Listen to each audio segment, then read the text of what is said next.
wala alhamdulillah oye bela jeli temene ko fe wala maji ya ka fo anga maudu no anga chemi be avec khaybara ku masha Allah ina fo bamana fo chugum ko tra ko khaybara yawdiya muso ko mun temene ni kira ce sallallahu alaihi wasallam kabe fe godi don kabe sanga ku murika alhamdulillah ba shoy tala ala kambe so inshallah aywa kamtu baba ahmed yere koti ambilame gazwatul khaybar asbabu jumɛnw de nana ni ay les causes même de la bataille de Khaybar ou de la conquête de Khaybar sababu jumɛnw nana ni Khaybara yɛrɛ koyi n y'a fɔ n ko baro in bɛ Muhamadu ka fatuli de kan nka masala in bɛ daminɛ Khaybara fo ka taa se Muhamadu ka saya ma Ahmed ani bamanan o de don fasojɔ kɛnɛ kulu naaninan sanfɛ yan an b'i lamɛn Ahmed hotep ni ala sɔnna ma su in na baro ɲɔgɔnya bɛ na kɛ an balimakɛ Ahmadu inshallah Ahmadu ba kamitu baba ani Tarawele bamanan ale fana kamiti ma inshallah u bɛna baro ɲɔgɔnya kɛ fɛn jumɛn ka su in na o de ye ayiwa yahudiya muso min bɛ yen n'a bɛ fɔ a ma ko Zainab inshallah ko min tɛmɛna ale ni ala kira cɛ sallallahu alaihi wasallam wala bi su in na baro ɲɔgɔnya bɛ na boli o de kan ni ala sɔnna ma an ma ɲini ala fɛ ala k'an bɛ sababa ma wala bamanan i Tarawele ok an ma aw lamɛn fɔlɔ aw ka version na inshallah parce que e de y'a kanu e de ye thème choisi ko kuma ka k'a kan wala ko yahudiya muso min bɛ yen ko Zainab min tɛmɛna ni kira cɛ sallallahu alaihi wasallam wala n mago bɛ ayiwa i ka version na i ka na n'i ka riwayaw ye i k'i ka dalilu bɔ i ka bin kɛnɛ kan inshallah ala ka an bɛ sababa ma kɛta ni fɔta ni ŋana taa bɛɛ lajɛlen na i n'a fɔ ayiwa jihadi tɛmɛnen na i nana n'a ye k'a fɔ ko kira jɛra Seydina Ali bamuso fɛ ko wari dajɛ k'a jɛra a fɛ inshallah i nana n'o riwaya cogo min na o nkalonw ni ayiwa o tiɲɛ taara k'o bange cogo min na k'i ka ayiwa kɛdibu ja i la alhamdulillah su in na an bɛ k'i lamɛn nin fɛnɛ la riwaya mun b'aw bolo ninnu na i bɛ na n'a ye joona i folen don Ahmed i folen don force tranquille k'i fo Ahmed ne de ye i ɲininka Gale n b'a fɛ baro kɔnɔna na vocal minnu bɛ jigin i bɛ se ka vocal ninnu tɔw to yen i bɛ se ka ne ka vocal sélectionner voilà mais n ye i ɲininka fɔlɔ n ko sababu jumɛnw de kɛra Khaybara yɛrɛ kɛlɛ mun de y'a sababuya quoi voilà ni a tɛ k'i ma baasi ye donc an b'a daminɛ o la o ka dɔn Khaybara ko kɔnɔna na yahudiya muso ni kira ka ko an bɛ bɔ o la fo ka taa se Muhamadu ka fatuli yɛrɛ ma donc n b'a jigiya tongun yɔrɔ 3 de don Khaybara kɛlɛ kun ye jumɛn ye o kɔfɛ Khaybara minɛnen kɔfɛ Muhamadu n'a ka jama fɛ Khaybara yahudiya muso min tun bɛ yen mun tɛmɛna o ni Muhamadu cɛ olu ka koɲɛ o kɔfɛ ka se Muhamadu yɛrɛ ka fatuli ko ma n b'a a to nin to yɔrɔ 3 la quoi voilà i folen don bamanan i folen don kosɛbɛ n b'i dɛmɛ pour que baro in a bɛ se ka diya cogo min na inshallah yahudiya muso in tɔgɔ de ye Zainab bintu Harith bint al-Harith inshallah zawjatu Salam bin al-Hashkam al-Yahudi i folen don kosɛbɛ ala k'an bɛ sɔn wa n b'i dɛmɛ quoi voilà n b'a tɔgɔ f'i ye ka tila ka a furukɛ fana tɔgɔ f'i ye inshallah ala k'an bɛ sɔn wa ma voilà i lamɛnlen don i ka version na i k'i ka riwayaw jigin joona joona i k'i ka riwayaw bila i k'a jigin joona an k'a ye voilà i ka hakilina minnu b'i la ou ala min b'i fɛ i b'o fɔ joona falyatafaddal mashkuran mu'azzaza an bɛ lamɛnni de kɛ mais an tɛ ɲama-ɲama de fɛ Amadu n'aw bɛ ka baro kɛ a ka d'an ye ni baro nin kɛra n'a kɛra ka file pour que baara ka nɔgɔya vocal min bɛna faamuya an bolo kuma tɛ baro bila sujet kɔnɔ k'a na quoi e tɛna bamanan kalan yahudiya muso tɔgɔ la ale tun bɛ kalan a tɔgɔ la donc a tile ka mɛn kuma ye inshallah yala kana temps perdre quoi ka vocal jiginya pour le rien quoi voilà o ye kuma ye ka fiɲɛ na quoi i tile dɔrɔn a ka taga mais tourner kuma fu la kuma mun ni a tɛ sira kelen kan quoi voilà kɔrɔma na an y'a nin kɛ sa an y'a nin kɛ o point tɛ yen quoi i ɲininkana de i b'o jaabi. o tɛ Ahmed Ba i folen don Ahmed Ba ni vocal min jigi sanfɛ je crois n t'a dɔn n'i y'a lamɛn voilà n ko n b'a fɛ an ka to yɔrɔ saba voilà Kaibara kɛlɛ yɛrɛ sababu ye jumɛn ye o Kaibara kɛlɛ in kɔnɔna na ni Kaibara minɛna Muhamadu n'a ka jama fɛ o kɔnɔna na yahudiya muso min tun bɛ yen yahudiya muso in ale min tɛmɛna ani Muhamadu cɛ ka b'o la kana se Muhamadu yɛrɛ ka fatuli ma an ka to nin tonyɔrɔ saba la voilà i folen don min lamɛn hɔtɛp n ye ɲininka asbabu de la asbabu jumɛn yɛrɛ de kɛra Kaibara la n'o kɛra kɛlɛ sababu ye quoi voilà bamanan i tarawele i folen don n'i ka nin vocal lamɛn sisan voilà ne y'o de f'i ye n ko Kaibara yahudiya muso in dɛ voilà débat in bɛ yen dɔrɔn de Kaibara kɛlɛ sababu n'a fɛn wɛrɛ bɔ ne ka basu foyi ma bolo ka su in na alhamdulillah ka daga i kun m'o fɔ ne i m'o fɔ ne débat la voilà i ko Kaibara yahudiya muso ani wafatu rasulillah i y'o de fɔ sallallahu alaihi wa sallam voilà bon kuma bɛ min kan dɔrɔn en un mot i bɛ kuma de joona i kana n'i ka version ye Kaibara yahudiya muso Zainab bint al-Harith zawjatu zawjatu Salam bun Mashkam al-Yahudi wala i bɛna kuma de san muso in fɛn min tɛmɛna ni kira cɛ sallallahu alaihi wa sallam wala ka taa dumuni ko ni kuma ɲɔgɔnya minnu kɛra n bɛ fɛ i ka na n'o de i bɛna n'o dalu de yanni an ka se kira ka fatuli ma fɔlɔ sallallahu alaihi wa sallam i fɔlen don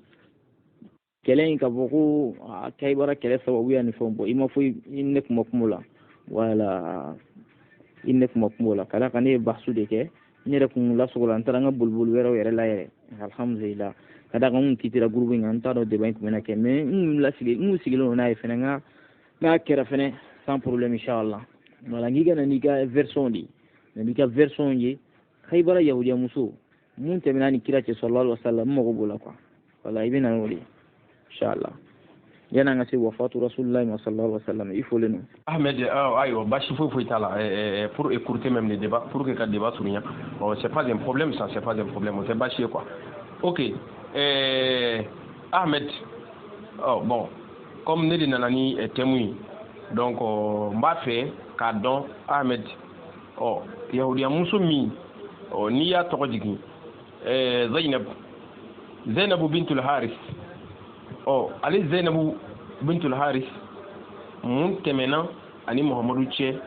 Kaibara mun tɛmɛna ani Muhamadu cɛ Kaibara i folen don n b'i lamɛn hɔtɛp bamanan i tarawele ala ka bɛn sababu ma i tarawele ani kaba ko kuma dan ye e de ko kan kana kuma ko min tɛmɛna kira sallallahu alaihi wa sallam ani yahudiya muso cɛ e de bɛ n'i ka version fɔ sa i bɛ na n'i ka riwaya i b'a jigin an b'i lamɛn alhamdulillah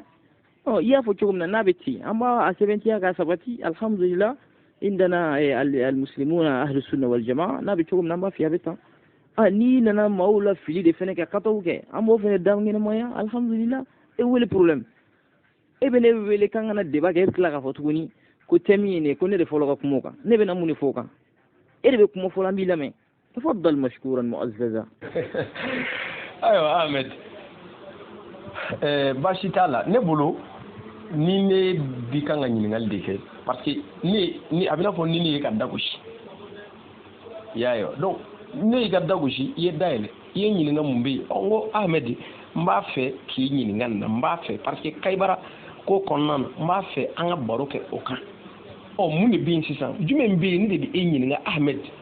jumɛn tɛmɛ ne ko Kaibara kɛlɛ don Kaibara kɛlɛ la Muhamadu ni yahudiya muso dɔ min tun bɛ yen Zainabu bintul Haris ale ni Muhamadu ka koɲɛ kɛra cogo di Ahmed i y'a faamu donc moi je trouve que o de ye a tagacogo ye quoi voilà n'o tɛ ne ma gulɔ ni min ko ne bɛna thème dɔ ta dɔrɔn ka na ni o ye ten kun fɛ sans savoir n t'a dɔn n bɛ taga yɔrɔ min na n bɛ segin yɔrɔ min na n t'a dɔn ne ma min ka so hakɛ ma fana ou bien voilà. nasalullah al-tawfiq inshallah tarawele bamanan i ye zana min gosi yan n bɛ segin k'o zana kelen yɛrɛ gosi ye ni mɔgɔ y'i ka da kɔngɔ i tɛ girin ka dayɛlɛ i b'a fɔ ye ko jɔn de don karisa de don bamanan de don ok n ye dayɛlɛ alhamdulillah dayɛlɛni ye jumɛn n nana n sigi i dan tigɛ kibaruya jumɛn bɛ yen n bɛ fɛ an ka kuma nin kan ola emuna ne ga da ko kibe fa kuma nga ne be o temu goshi eya o ni ko kuma nga oho anyefo ere bi danti keke ibe temena ni temena na min kan afi ni be ni katawra de we ni ibe fe ga mawla filide dolla modilla nas fe fogori ke alhamdulillah mo fene da keneka on ni sawaba fene fo alhamdulillah ne ba su bari gani ni masalena ni sawaba fene fo amma ira mawla ki sawaba fo alhamdulillah ibe temena jona mi kilame ni kaba ko dai ne masiga fo me suina de bala ka fo karsa me fe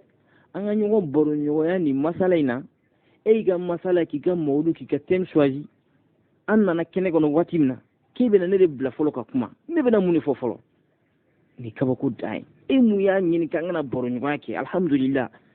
ne filɛ kɛnɛ kɔnɔ alhamdulillah sisan an b'i lamɛn i ye thème choisi k'an kana kuma kan ne ma thème choisi o e de y'a choisi k'an kana kuma kan ok basi t'a la thème in voilà tɛmɛna ye sisan wala yahudiya muso ani kira sallallahu alaihi wasallam mun tɛmɛnu ni ɲɔgɔn cɛ na a ɲɛfɔ i ka riwayaw la kali i ka dalilu jigi i ka nana hadisa kitabu ye i ka na ni hadisaw tɔgɔ ye dɔnnibaga minnu y'a saha i bɛ nana bɛɛ ye alhamdulillah n'an y'a ye alhamdulillah i nana kuma minnu fɔ hadisa in sahalen don alhamdulillah masha Allah ala tanu ye n'i y'a kɔrɔfɔ cogo min na fɛnɛ ni fili t'a la ni kataw t'a la alhamdulillah o bɛɛ ala tanu ye an b'o sabati bon n'i nana ni hadisa de fɛnɛ hadisa min ye dɔyifu ye ni bonda in na an b'a f'i ye karisa ni hadisa in ye dɔyifu ye an silamɛw fɛ kelen filanan fɛnɛ n'i nana kɔrɔ dɔ fɔ hadisa in na kɔrɔ min ma fɔ a la ou bien min t'a kɔrɔ ye an b'o fɛnɛ f'i ye où est le problème bamanan i tarawele i folen don i tarawele o tɛ bamanan e t'a mɛn dɔn a mɛn tɛ deba kɛra koyi a mɛri tɛna ɲɛ kelen yɛrɛ jɛba in na a mɛri bɛ taa k'i munumunu ye a b'a fɛ ka to kulun kɔnɔ a tɛ to yan koyi a tɛ si gurupu in kɔnɔ bi a ye deba kɛ a ma deba kɛ a mɛri tɛ si gurupu in kɔnɔ bi wa deba kɛra tɛ koyi a mɛri bɛ munumunu a bɛ nin kalama nin pɛrɛ ka tɛmɛ mɔgɔ bɛɛ lajɛlen kan a mɛri bɛ kayibara ko kisa kalama ka tɛmɛ diɲɛ n'a bɛɛ kan a tɛna don a kɔnɔ dɛ wa a tɛna daba k'i fɛ a bɛ to munumunu nana fo su bɛna kɔrɔ o kuma bɛ jigin ka bila yen nɔ a bɛ to munumunu nana fo su bɛna kɔrɔ a kuma bɛ jigin ka bila a tɛna deba in tɛna kɛ wa a mɛri tɛna ɲɛ kelen ye koyi a tɛna ɲɛ kelen dɛ a mɛri b'a fɔ k'ale ka batiri bannen don tiɲɛ tɛ depuis a mɛri bɛ kurun in kɔnɔ don o don a ye n ka batiri bannen don mais ale b'a fɔ ko batiri bannen don n'aw y'a kɔlɔsi a b'a fɔ waati min k'ale ka batiri banna a mɛri bɛ heure kelen kɛ o kɔfɛ a bɛ ka kuma waati bɛɛ ne y'a question ka gɛlɛn ale ka batiri banna question mana gɛlɛn ale ka batiri banna wa a mɛri tɛna deba kɛ koyi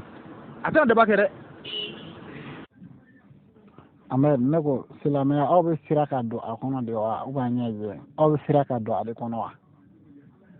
ne tɛ sira ka don silamɛya kɔnɔ e sira min bɛ kuma in ye e de jɔyɔrɔ kelen de sa bamanan k'a ɲɛfɔ n'o y'a ɲɛfɔ ne foti min bɔra a la e bɛna bɔ i fɔra i filila da komi e de b'a dɔn e bɛ se corriger se ne k'a corriger ka bɔ a tɛ min fɔ e ye kan ka don a kɔnɔ sa k'a ɲɛ de fɔ mais e de sirannen de don min ye a kɔnɔ wa ou bien a ɲɛ di.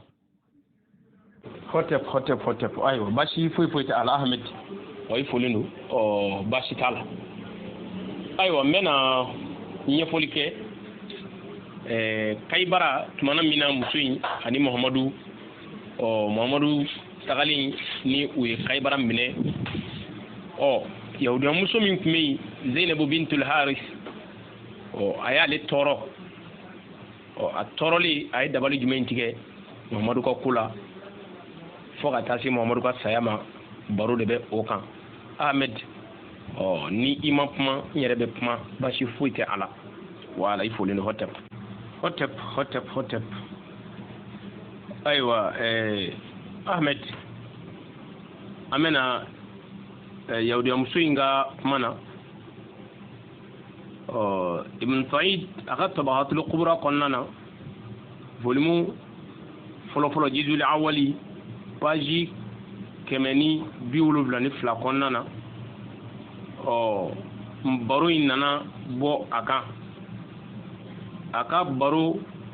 sera jumɛn ma tumana min na ni Muhamadu ni a ka sahabaw taara Kayibara minɛ ni Muhamadu yɛrɛ ye Safiya furu o senfɛ Safiya min kun ye Kinana muso ye Kinana min ni a ɲanina k'a faga a ko jumɛn a ko o senfɛ yahudiya muso yi Zainab bintu Haris a tɔɔrɔ la a tɔɔrɔ la a ko a kuma sera dabali ni fɛɛrɛ ka tigɛ nin ko in na a ye dumuni ɲini sogo dɔw ko ba kaman don walima saga kaman don en tout cas dumuni kɔni de don a ye poison kɛ min na pour que ka Muhamadu ka ko ban pewu ka d'a kan a daga jalan bɛ u dala hotep mɛna triple hotep o tuma na yahudiya muso in a ye dumuni di hadisa in b'a a lakali cogo di k'a fɔ ko Muhamadu kun tɛ sɔdaka dun k'a tun bɛ hidiya de dun o tuma na ko yahudiya muso dɔ nana kaybara dɔ in na ni dumuni pɔsɔnini fa aqala rasulullahi ko ciden y'a dun ciden ye dumuni kɛ dumuni pɔsɔnini ciden ye a dun ciden kɛlen k'a dun sa ko sogo kumana a fɛ nka ciden damakun tɛ a dunyɔrɔ la koyi ani a ka sahaba dɔ tun don hotep mɛna hotep tumana min na ni u y'u tigɛ don dumuni na a n'a ka sahabaw dɔ kuma la ko bishir ibn al-bara bishir Muhamadu tumana min na sogo in walima dumuni kumana Muhamadu fɛ ko i ye n dun o y'a sɔrɔ Muhamadu ye dɔ dun ka ban sahabaw yɛrɛ ye dɔ dun ani yiri tun bɛ o don dumuni kɛyɔrɔ la a ko i ye ne min dun pɔsɔni bɛnna dɛ Muhamadu ko ma ko a y'aw jɔ a y'aw tigɛ bɔ dumuni na dumuni ko ma sisan ko pɔsɔni bɛ a la o ko Bishir ibn al-Bara in ko ale fatura o dumuni dunnen kɔfɛ o kɛra yahudiya muso in Muhamadu ye wele bila a ma k'a ɲininka a dalakan na a ŋaniya la mun ye a bila ka pɔsɔni kɛ ale ka dumuni na hotep mɛna bamanan i tarawele i fɔlen don ok n bɛna essayer k'i jaabi kelen kelen yani n yɛrɛ kan ka dalilu jigin wala i ye nin min fɔ o tɛ sababa ye wala yahudiya muso in a ka weleli ko kana bɛn labɛn kira kama sallallahu alaihi wasallam ni k'a faga wala kuma mun nana la a ma fɔ tan inshallah i fɔlen don wala a ma fɔ tan tɔ kuma in fɔ ka ɲɛ a bɛɛ fɔ ka ɲɛ fɔ ka dafa wala n bɛ n ka riwaya jigin sisan bɛn b'i to i ka tila fɔlɔ hotep a ko jumɛn famata Bishir ibn al-Bara فأرسل إليها رسول الله فقال ما حملك على ما صنعت فقالت أريد أن أعلم إن كنت نبيا لم يضرك وإن كنت ملكا أرحت الناس منك فقال فأمر بها فقتلت هتب منها triple hotep ako Bishir ibn al-Bara ko ale fatura nin dumuni fɛ ko kelen ko Muhamadu ye ciden bila ka taga muso in nɔfɛ kana k'a ɲininka yala mun na i ye nin kɛ a ko jumɛn ko uridu an a'lama ko n b'a fɛ k'a dɔn ni i ye ciden ye n'i ye nabi ɲuman ye k'a ti foyi kɛ i la wa n'a sɔrɔla i ye masakɛ yɛrɛ ye ko maaw na bɔ i tɔɔrɔ ma ko Muhamadu ye yamaru di ni a ye ko a fagara Muhamadu yamaru di ni a fagali ye o kuma na muso in fagara hotep mena cɛ Muhamɛd i ta k'i ka ala kama i k'an bonya dɔɔni sa i bɛna an ka kulu minɛ ko n bɛ débat kɛ dɛ n bɛna débat duman kɛ a bɛ ɲɛna ko an bɛ yan nɔ e ka nin tulonkɛ nin de la cɛ k'i ka ala y'i ka mɔgɔw bonya quoi n'i tɛ kuranɛ dɔn i t'i daminɛ ka bɔ suran 100 ni suran 15 haya fɔlɔ in sanfɛ yan ye tiɲɛ de ye ni ne nana bɛɛ kama k'a ɲɛfɔ bɛɛ y'a ɲuman na e ka ala ta san 1500 n ka cɛ a ma kɔ tigɛ fɔlɔ i tɛ bɔ i ka kuma yan ye nɛti sanfɛla de ye cɛbɔ kɛnɛ de don ni tigiya t'i bolo ni daluya t'i bolo i k'i daminɛ n b'i deli quoi cɛ kana n'an ka groupe kɛ tulonkɛ kɛ yɔrɔ ye sa a k'i bɔ n'o kama i kana n'an ka groupe kɛ tulonkɛ kɛ yɔrɔ ye i k'a dɔn e ni ɲɔgɔnna 1500 de tɛmɛna yan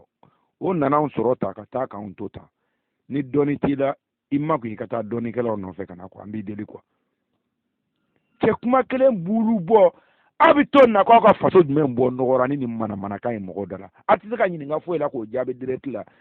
awɔ a ma kɛ sahaba ye ayi a ma fɔ ta a laɲini tɛ nin ye a nasiru tɛ nin ye i b'a fɔ ko aw ni kira de jɛra ka kuranɛ nin sɛbɛn ɲɔgɔn fɛ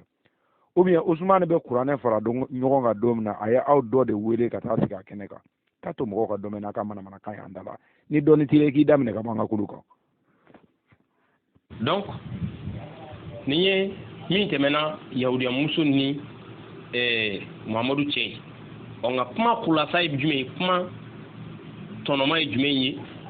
yala muso in ye nin min fɔ tan k'a fɔ n'i ye nabi ɲuman ye a tɛ fɛn k'i la n'i kɔni ye masakɛ de ye maaw na bɔ i tɔɔrɔ ma o kuma in o wolola jumɛn na o kumaden yala a ye fɛn kɛ Muhamadu la wa a ma fɛn kɛ Muhamadu la wa baro de bɛna se o ma sisan hɔtɛp ayiwa an ko yala fɛn in ye baasi kɛra Muhamadu la wa baasi ma kɛ ala di an nana jumɛn ye Bukari kɔnɔna na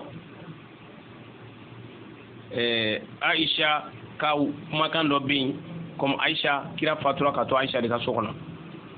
donc Aisha de tun bɛ a kɛrɛfɛ Aisha ye jumɛn fɔ an ka jɛ ka o lamɛn hɔtɛp ayiwa Aisha ko jumɛn Aisha ko kana nabi fi mardihi alladhi mata fihi ko Muhammadu kun kɛra a fatura bana min na ko a ko jumɛn a ko n bi kan ka dimi sɔrɔ n bi kan ka tɔɔrɔ sɔrɔ ka bɔ dumuni na n ye dumuni min dun Kaybar dumuni empoisonné min ni y'a dun Kaybar n bi kan ka tɔɔrɔ sɔrɔ ka bɔ o la ka kɔni yɛrɛ ɲɛw fura dɔw kun fɔra Muhammadu fɛ koyi tamaro dɔ bɛ ko ajuwa a ko o tamaro ye alijinɛ jiriden ko o bɛ pɔsɔni dun banaw furakɛ a yɛrɛ kun ye caman dun o la ko Jibilila fana tun bɛ a yɛrɛ fana tun bɛ a yɛrɛ salo o tuma na Aisha ye confirmation di an ma Bukari kɔnɔna na ko Muhammadu ko a ka Kayibara dumuni kɛlen ko o kɛra ni a bɛna i n'a fɔ a bɛna sɔnjuru de tigɛ sisan y'a ye ko a sɔnjuru o tigɛtɔ don Kayibara dumuni kɛlen fɛ dumuni min pɔsɔni ma kun don ni muso in y'a di a ma Zainab bintul Haris Kayibara muso in kun ko Muhammadu n'a sɔrɔla i ye ciden ye a tɛ foyi kɛ i la koyi i n'a fɔ an y'o kuma kalan sanfɛ cogo min na nka n'i kɔni tɛ ciden f'i ye masakɛ de ye n'i daga sigi manda la a na mɔgɔw ta ka bɔ i tɔɔrɔ ma o de kɛra muso in ka kuma ye sanfɛla na Aisha fana ye min fɔ o ye nin ye Bukari kɔnɔna na hɔtɛp mashallah haytara wɛrɛ i folen don ok i bɛna yɛlɛ moto kan ala ka se n'i ye ala k'i ɲuman se yɔrɔ la inshallah bon i ka bita ninnu wala olu u bɛ faamuya dɔɔni inshallah i ka bita in bɛ faamuya dɔɔni wala hali n'a sɔrɔ kataw caman bɛ yen inshallah an bɛ jɛ ka tile ɲɔgɔn fɛ ka ɲɔgɔn lafaamuya n'ala sɔnna ani wa dɔ jɛ dɔ in o fɔ don min na o fana tɛ kelen inshallah ala k'an bɛɛ sɔrɔ ok n bɛna n ka yiriwayaw jigin sisan aw bɛɛ folen don nka question min bɛ yen ni bi o kɛ dɔrɔn Muhammadu pɔsɔni dunbana in o de ye a fa walima o ma a fa di pɔsɔni min dunna Kayibara o de y'a faga wa walima o ma faga di Ahmed n bɛ ɲininka o la ka bila ni o ma faga o jumɛn de y'a faga n'o y'a faga munna o y'a faga o tuma na muso ka kuma in an bɛ jumɛn de ta o kumakan in na ni pɔsɔni y'a faga tuma na ala kun ko k'a bɛ Muhammadu yɛrɛ kisi ka bɔ mɔgɔw tɔɔrɔ ma o tuma na munna a ma kisi ka bɔ mɔgɔw tɔɔrɔ ma yan kuranɛ aya dun fana dɔ bɛ yen min bɛ kangarida kɛ walaw taqawwala alayna ba'd al-aqawil o tuma na sɔnjuru ko min filɛ nin ye ni Muhammadu ko o tigɛra Kayibara dumunikɛyɔrɔ la walma were sonjuru jale do kaybara posoni dumuni fe o tumana o aya in fana ni obi baro nyonya ke wa Muhammadu di do fali ala ka mana wa akre tugo di Ahmed menin konna filde lambi ni ngaya o ka fo hotep الحمد لله حمدا حامدين وشكر لله شكر الشاكرين وصلى الله دائما على نبينا محمد وعلى آله وصحبه وسلم والتابعين ومن تبعهم بإحسان إلى يوم الدين أما بعد فالسلام عليكم ورحمة الله وبركاته الحمد لله أمي الله تنو كبر كذا لا لا به وقتي بك ما به إن شاء الله كسينا ما ينافقك رسولك صلى الله عليه وسلم أنا صدقوا من غصنوا أنا كصحابه بلا جلي أني ما هو ما بالني الله وسناك كنا سيرتك جلي فواسي سردوما يوتمني كفي أمي سكنا نوم الحمد لله أمي بمنا ترابير فوق صبي الحمد لله يا فري vraiment يا فري الحمد لله أما فوق صبي أيلا سليم جسيدا إن شاء الله wala bamana itarawiri ami fo kosobe alhamdulillah ye firi vraiment il faut le no kosobe alhamdulillah ye la selimu ke vraiment anyi lameluke anya belame ajarani abenama wa buenama alhamdulillah alhamdulillah ne riwaya jigi sansan inshallah riwaya ko falamma futihat khaybara ko kuma nan khaybar ad-dailala manan khaybar ad-dailala ya fumiya yahudiyaw u kelen kɔfɛ ka defɛti sɔrɔ alhamdulillah u farala ɲɔgɔn kan ka ɲɔgɔn ye mun kan riwaya namɛrɛ alhamdulillah u farala ɲɔgɔn kan ka ɲɔgɔn ye mun kan u ye ɲɔgɔn ye fɛn de ka fɛn mun b'a la n'o y'u jogo kɔrɔlen alhamdulillah o ye ciden faga ye alhamdulillah ciden dɔw tɛmɛna Alahu taala ka nabi ɲuman dɔw tɛmɛna yahudiyaw ye u faga alhamdulillah bamana itarawere vraiment yi firi suina i fɔlen no u ye ɲɔgɔn ye k'u bɛna fɛɛrɛ de tigɛ san k'u ka ciden faga rasulu faga sallallahu alaihi wasallam o ɲɔgɔn ye kɔfɛ de muso min bɛ n'a bɛ fɔ a ma Zainab bint Haris o y'a yira k'a fɔ ko Muhamadu fagali ko k'o to ale bolo ale bɛ se k'o kɛ alhamdulillah ko Muhamadu fagali ko k'o to ale bolo ale bɛ se k'o kɛ a nana Tabaqatul Kubra kɔnɔna la inshallah i fɔlen no yahudiya muso ko yahudiyaw ka ɲɔgɔn ye kɔfɛ ko ka Muhamadu faga sallallahu alaihi wasallam i n'a fɔ k'u ye ciden tɔw faga cogo min na ka ale bɛ se alhamdulillah a ko k'ale bɛ se a ye wulikajɔw de ye sigi sen kan alhamdulillah a ka wulikajɔ kɛra jumɛn ye a y'a ɲɛɲini de k'a fɔ ko alakira sallallahu alaihi wasallam dumuni jumɛn ka di a ye alhamdulillah a yirala la k'a fɔ a ka wulikajɔw n'a ka ɲɛɲiniw kɔnɔna la ko sogo ka di alakira sallallahu alaihi wasallam wa sogo fan mun ka di kira ka tɛmɛ a fan bɛɛ kan o y'a kama ye alhamdulillah dɔnnibaga dɔw b'a yira a bɛna Tabaqatul Kubra kɔnɔna la dɔw b'a yira k'a fɔ ko saga yɛrɛ don shatun dɔw b'a kɛ ayi ba ye nin bɛɛ bɛ fɔ a la alhamdulillah kumana na yahudiya muso in ye ba kama k'o labɛn fo k'a ɲɛ wala a y'o labɛn kumana min na fo k'a ɲɛ a ye ɲɛsin alakira ma n'a ye sallallahu alaihi wasallam ka d'a kan yahudiyaw ka fɛn kantigɛlen silamɛya la a bɛ dun kadara dɔw kɔnɔna la ninnu bɛɛ masalaw bɛ yen yahudiya muso a ye saga walima ba a y'a kan labɛn k'a kama labɛn fo k'a ɲɛ ka taa di alakira ma sallallahu alaihi wasallam an ka ciden ba in n'o ye alakira sallallahu alaihi wasallam a tɛ saraka minɛ wala nka a nana di kira ma ni sira jumɛn ye o ye hadiya sira ye hadiya ye jumɛn i n'a fɔ kado wala alhamdulillah kana kado dɔ ka ɲi min ni sadaka tɛ kelen alhamdulillah o kɛlen kɔfɛ rasulu y'a minɛ sallallahu alaihi wasallam a y'a fo ala k'an bɛ sɔrɔ ma mina an b'a ɲini ala fɛ halisa ala k'an bɛ sɔrɔ ma kuma in fɔ ko cogo ɲuman na an n'a lamɛn cogo ɲuman na kumana min na yahudiya muso aye kamal labe ka dela kira sallallahu alaihi wasallam ala kira na ka sahabo de kun be nyoma fe wakati akira wakati ani sahaba do kun nyoma fe ya fumi rasul sallallahu alaihi wasallam ani sahabo ger la watimna kana dumuni ma alhamdulillah ani sahabo ger la watimna kana dumuni ma we dumuni damine mana mina so wahyu do fo ala kira sallallahu alaihi wasallam ka yira ala kira la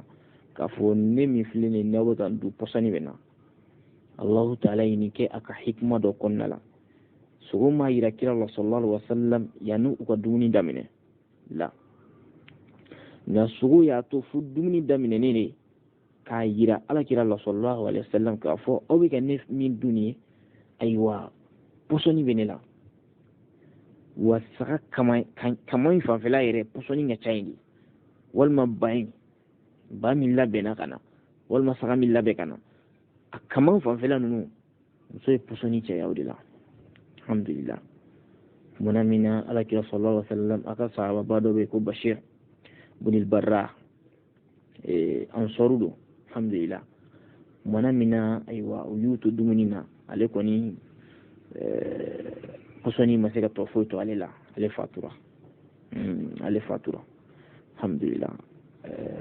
mena hadisa min bɛ k'a yira k'a fɔ ko dumuni y'a yira k'a fɔ ko pɔsɔni b'ale la o hadisa in ye alakira ka kumakan dɔ sallallahu alaihi wasallam b'a fɔ irfa'u aydiyakum fa innaha akhbaratani annaha masmumatun rawahu abu daud dumuni y'a yira k'a fɔ alakira ko sallallahu alaihi wasallam ka yaw tigɛ kɔrɔta ko dumuni ale kibaruya sisan k'a fɔ a ye ko o filɛ ka dumuni min duni ne min duni pɔsɔnɛ bɛ ne la o y'a sɔrɔ bashir bunil barra ansɔru do fa innahu mata ale fatura o nɔgɔni yɛrɛ la alhamdulillah ale fatulen rasulu sallallahu alaihi wasallam a ye weleluma da kɛ yahudiya muso ye i y'a faamu a kun ye yahudiya muso in labila ka taa yɛrɛ nka kɔfɛ kumana min na fatuli koɲɛw bannen a ye yahudiya muso wele o nale kumana min na a ye yamaruya di ko k'a faga a ye yamaruya di ko ka yahudiya muso in faga ko ka d'a kan silamɛya la an-nafsu bin-nafsi n'i ye nin faga ni wɛrɛ bɛ faga a nɔ la ka d'a kan komi olu tɔw ma sa wala min sara o nɔgɔni na yahudiya muso ka pɔsɔni sababu la rasul ye yamaruya di sallallahu alaihi wasallam an-nafsu bin-nafsi ni sara ye nin de ye ko k'a faga alhamdulillah mena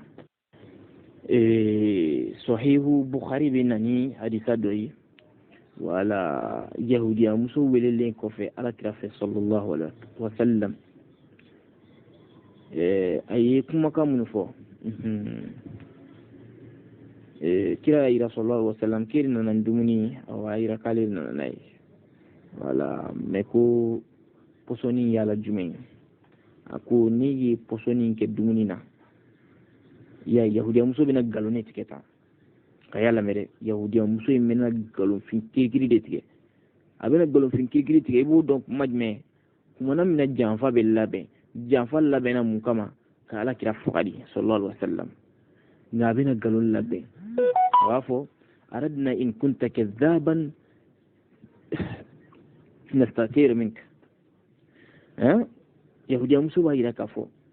ko an ye nin kɛ ko k'a lajɛ de n'a sɔrɔ i ye nkalontigɛla de ye n'a sɔrɔ e muhamadu ye nkalontigɛla de ye nin min filɛ nin ye n'i y'a dun nin ye a bɛ tɔɔrɔ las'i ma wa in kunta nabiyan ko nka n'i ye nabi ɲuman de ye lam yadurruka k'a tɛ tɔɔrɔ foyi las'i ma sahihu al-bukhari yahudiya muso filɛ ka nkalon de tigɛ k'a fɔ ko an ye nin kɛ de k'a fɔ n'a sɔrɔ i ye nkalontigɛla de ye k'a bɛ tɔɔrɔ las'i ma a bɛ ko da i kan nka n'a sɔrɔla i ye nabi ɲuman de ye k'a tɛ tɔɔrɔ foyi las'i ma ka sɔrɔ tabakatul kubra kɔnɔna la Khaybara ko in bannen a yɛrɛ k'a fɔ u kɛlen ka defɛti ta u y'a ɲini ka kira faga de bon kira fagatɔ ɲininen de filɛ a fɛ a welelen kɔfɛ a ka kojugu la a filɛ ka nkalon de tigɛ nin ye k'a fɔ ko n'a sɔrɔ i ye nabi ɲuman ye a ye n kila n'a sɔrɔ i tɛ nabi ɲuman ye a bɛ n kila aw y'a ye ala k'an bɛ sababa ma mɛna aw ye yahudiya muso ka galon ye aw ye yahudiya muso ka galon mɛn wala kumana min na falamma futihat Khaybara kumana min na Khaybara dayɛlɛla wala u dusukun de tun tiɲɛnen don wala u y'a essayer de ka na kira faga sallallahu alaihi wasallam i n'a fɔ u ye nabi ɲuman dɔw faga cogo min na yahudiyaw ka baara ye nabi ɲuman faga de i y'a faamuya bon muso y'a jira k'a fɔ k'ale bɛ se ka kira faga ni ayiwa pɔsɔni dilen de a ma dumuni min bɛ yen ni a ka di kira ye sallallahu alaihi wasallam ni dumuni fan min kɛra ye ka tɛmɛ a bɛɛ kan k'a bɛ pɔsɔni ko la a y'a faamu wala kumana min na u y'u ka janfa jugu labɛn k'u ka ko bɛɛ kɛ ka u ka laɲini kɛ jumɛn kira fagali sallallahu alaihi wasallam o ma ɲɛ u bolo min kɛ kira kɛlen k'a wele dumuni kɛlen kɔfɛ ka kira ninnu kibaruya sallallahu alaihi wasallam ka kira kibaruya a welelen kɔfɛ a nana ni nkalon ni tigɛ k'a fɔ ko n'a sɔrɔ i ye nabi ɲuman ye ayiwa ni dumuni min filɛ nin ye ayiwa a tɛ foyi k'i la mɛ n'a sɔrɔ i tɛ nabi ɲuman de ye a bɛ tɔɔrɔ las'i ma a bɛ ta i y'a ye i ye nin kuma ninnu ye wala ka sɔrɔ a y'a ɲini ka kira faga de sallallahu alaihi wasallam an b'a ɲini ala fɛ toujours ala k'an bɛ sababa ma mena toujours isa nana fi sahih muslim ani mustadrak al-hakim hadisa aiwa nana riwaya chamana Sheikh Albani ya disen sa a can yi jume ka fo an bai shabala kale ka fo ala kira sallallahu alaihi wasallam muna mina afatu waqti surana alhamdulillah rasulullah sallallahu alaihi wasallam ko yahudiya muso Khaybar yahudiya muso yi aiwa pusani mun bima wala ka be ka toro la simma be kan farkolo aiwa addini kan yele farso ka ni wakati nu insha Allah aka saya wakati nu yere kuma sele wala boni hadi sen bela jelen ko fe sisan ni hadi sen bela jelen ko fe ambe anini ala fe fom yamu mina di bema ni hadi san kon na al mustafad bil hadith amma ni ala fe ala ka fom yatu mana bela jelen ya rabbi wala ni kuma bela jelen ko fe masata ala bayira ka fo wallahu ya'simuka minan nas wala ko yala kira ko mi aywa ni la tan ka bora madu ma insha Allah ramadu toro ma alhamdulillah bon ni bon manaka kuma famu abena fo bon manaka raddu be ni yoron de la ka fo ko ala ko ka be kira la koloshi abe kira la tanga wala o ko be ko fe kire posoni du ko fe ni toro ni kira soro bo ko ala ma la tanga bo abe fe galo tala ka kuma kan do ke galo bon mana ifo le ni travere alhamdulillah amma fo ala ka fo ka ba ka cidin la tanga wal maku koloshi alhamdulillah ni kuma kuma bawdi alhamdulillah unu koro be nyɔgɔn fɛ unu laɲini unu famiyo be ɲɔgɔn fɛ alhamdulillah sunu ala ka cidin dɔw be olu fagara k'ala to min ala b'a ka masaya la alhamdulillah ala taala b'a bɛɛ kɛ wajulu ni sasibilaw ye ka sɔrɔ o n'a ta bɛɛ a bɛ k'u la tanga wala sinon ayiwa gazuwa dɔ tɛmɛna alakira sallallahu alaihi wasallam ayiwa u y'a bon ni gabakuru ni fɛnw ye fo ka a ɲintaraw bɛɛ karikara wala nin bɛɛ kɛra alakira la sallallahu alaihi wasallam ya k'a fɔ ko ala bɛ alakira la tanga sallallahu alaihi wasallam k'aw bɛ n'o kɔrɔ kɛ de k'a fɔ ko tɔɔrɔ dɔ t'a sɔrɔ ɲɛnɛma in kɔnɔna la walima lajarabi dɔw t'a sɔrɔ la o fɛnɛ tɛ sababa ye quoi wala ala taala b'a yira k'a fɔ ko bila tanga ka bɔ ayiwa mɔgɔ jugu ni ayiwa kojugu ni fɛnw tɔɔrɔ ma o waati kelen fɛnɛ b'a fɔ am hasibitum an tadkhulu aljanna walamma ya'tikum mathalu alladhina khalu min qablikum massatuhum alba'sa'u wadh-dharra'u wadhillu hatta yaqula ar-rasul walladhina amanu mata nasrullah ala inna nasrullahi qarib Allah ta'ala ala kira sallallahu alaihi wasallam ka akalla jarabiu juya na ka sahabaw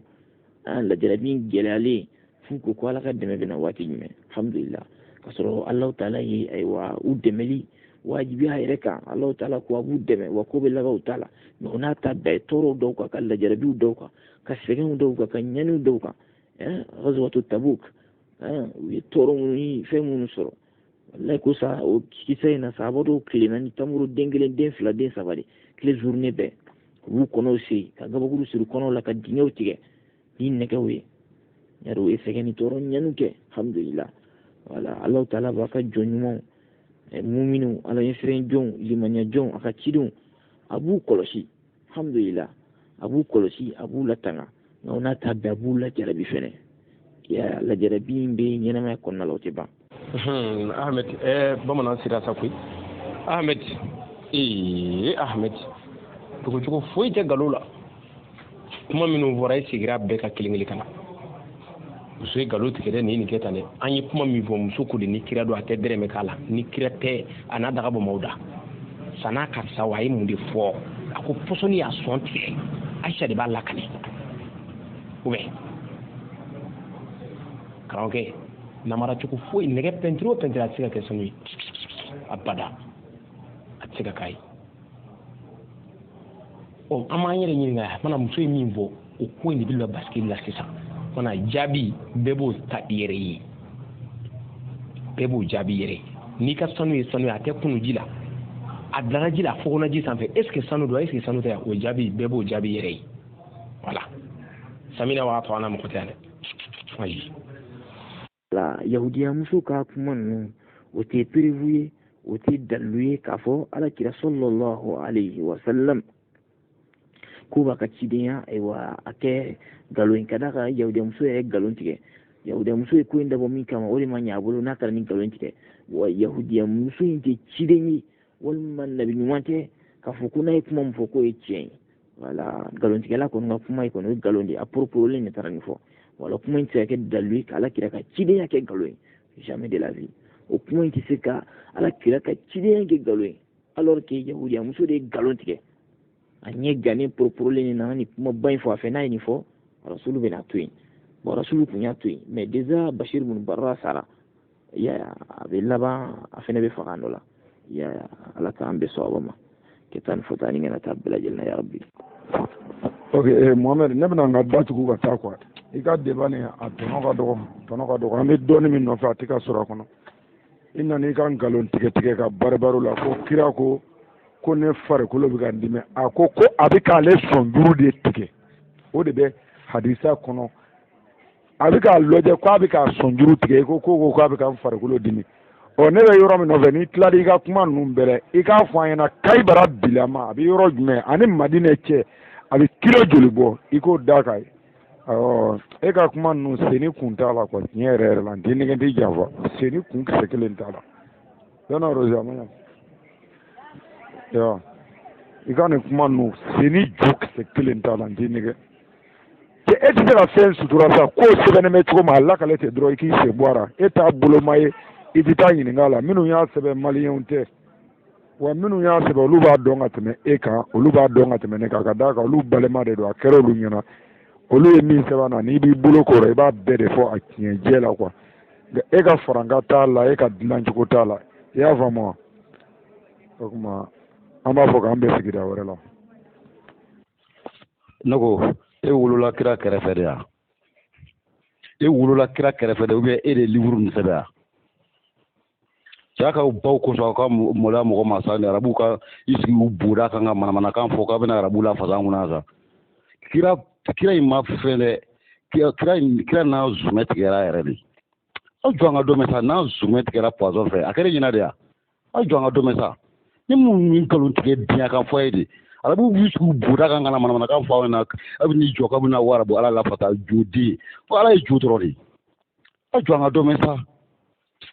cɛ bɔ n kunna quoi e cɛkɔrɔba bɛ jɔ nin kafiriya kan fɔ la ni ala ka bilako juguya kan n'a mamadu ka bilako ɲɔgɔn i bɛ taa mɔgɔw den kɛnɛya o bɛ poison d'i ma k'i sɔn juru tigɛ i kɔnɔ i bɛ n'i jɔ manamanakan fɔ la kunna i b'a fɔ k'e wolola kira kɛrɛfɛ quoi ou bien e wolola kira woloden de a ye diɲɛ kɛ ɲɔgɔn fɛ quoi arabu b'u sigi u boda kan k'u ka manamanakan sɛbɛn wa u bɛ tila ka tiɲɛ fɔ fɛn kan e bɛ tila k'a fɔ k'e y'o meleke arabu b'u sigi u boda kan ka manamanakan fɔ e bɛ tila k'i sigi k'e b'o meleke i b'a fɔ k'ale ka kiri e fa ka du kɔnɔ de ou bien e de y'a ye seere ye taa tɛ mɔgɔ bonya kami ci yɛrɛ wolo aw ni ko yɛrɛ ye baara kɛbaga kelen kelen bɛɛ ni ko aw dan sɔgɔ aw hotep aw triple hotep ani jo bamana moribo fakoli dunya mi ka yelenin ta kuma be bulon kono ya ne bɛ na ni ani arabu woloso bɛ ɲɔgɔn kuma ɲɔgɔnya la ne kun y'a kanu waati ni ko n bɛ n da don a la nka bamanan e nana kuma in y'a kana wolonwula ka barakolon ci a tɛ ne da don kun bɔ nin na bilen ne y'a ye n'i ka nin mɛn kan laban in ta ka segin ka na ni o ye k'o layɛlɛn k'a jaabi don o kɔrɔ i kuma min fɔ laban na o de don dɔnbaliya ka fisa ni dɔnkolon kɛli ye o nafa foyi tɛ nin kuma ɲɔgɔnya la bilen ja kuma kun ye ɲɔgɔn kalan ye nka nin ni an ka su ko ɲɔgɔn na ka ɲɔgɔn ɲɛnakili ja k'an bolo biri ɲɔgɔn nun na fo mɔgɔ min mana sɛgɛn kuma min o k'a bila ni baro tɔ tɛ k'a kɛ hakili ɲɛna bilen an ni arabu woloso min bɛ ɲɔgɔn na nin ye n t'a tɔgɔ dɔn ko mun ko amɛdi wamu ko jagoya ye kɛ silamɛya bɛ ka mɔgɔ min balo bi a tɛ k'o faga o ni kira ka jɔnni gansan a y'a jɔrɔ a la dɔrɔn nadaga min bɛ bɔn o de ka ca bamanan e ye kuma ban daluw kun bɛ ne bolo o daluw ka girin ja an baro kɛ ɲɔgɔn ma ne b'olu to yen ne ye kuma bila yan n y'o de fɔ n ko dɔnbaliya ka fisa ni dɔnkolon kɛli ye foyi ma bɔ kamalen da min ye kuma sɛbɛlama ye u bɛ min kɛ sɔn k'an balimaw k'u hakiliw gosi k'u jaw bugɔ o ye ka arabukan sɛbɛn wɛrɛ k'a misɛya ka arabukan fɔ hamdulilayi sɔgɔtiliba kɛra n t'a si dɔn a bɔra n'o fɛɛrɛw de ye nka halisa bamanan yɛrɛ sera k'i ɲɛmajɔ k'a lamɛn a b'an kɔnɔ ko bɛɛ kɔfɛ n'a bɛna wolo tiɲɛ na ka wolo kisɛ la foyi ma y'a kɔnɔ banakɔtaga kɔ i komi ne ka yɛlɛni ka suma yɛlɛni yɛrɛ kɔfɛ n ka jaabiw ka suma ne b'a to de ni kolo donna kuma la tuma min na an b'an da don a la nka kolo yɛrɛ tɛ koyi kisɛ yɛrɛ tɛ foroko yɛrɛ de tɛ nin cɛnin ka kumaw da la nka i komi a b'an cɛ la an kana an jigila misaya a la nin fana tɛna k'an ɲɛ datɔ tiɲɛ kan yelen fana minɛntɔ tɛna kɛ a ye nin ayiwa bamanan ko barika ko kamitu kelen kuru ka yan k'a bɛɛ lajɛlen barika ko karamɔgɔ kelen bɛɛ lajɛlen barika ko kunbaw k'aw barika karafaw ka aw barika k'aw ni ko k'aw bɛɛ lajɛlen dansɔgɔ aw ka kalandenni moribo fakoli dunya ka foli belebele tɛ n kun bamanan na a ye nin to yen han nin ka tɛmɛ n'a ka kuma ye mɔgɔ si kana jaabi bilen o de kɔni kun ka di ne a banna o kɔfɛ silamɛw Aïdara tɛna foyi fɔ aw ye bi a ma min mɛn ka fɔ o dɔrɔn an k'an cɛsiri silamɛya min n'a filɛ nin ye n'a dira an ma silamɛya n b'a fɔ don o don a ma faamu n'a faamuna Mali tun bɛ jamana bɛɛ da hɛrɛ la silamɛya ma ci dɔn n b'a fɔ n bɛ segin a kan lahara n bɛ segin a kan ala ɲɛna fana silamɛya ma dɔn malgré kuranɛ durusilaw bɛ yen kuranɛ tabagaw bɛ yen tigiw nanaw bɛ yen mais silamɛya ma dɔn a ma dɔn silamɛya an bɛ ɲɔgɔn nɛgɛ ni min ye ko silamɛya nana de an ka baara kɛ ka don alijinɛ na u b'o de fɔ diinɛ kun ye alijinɛ ko de nkalon de don silamɛya foyi tɛ lahara a bɛ bi yan de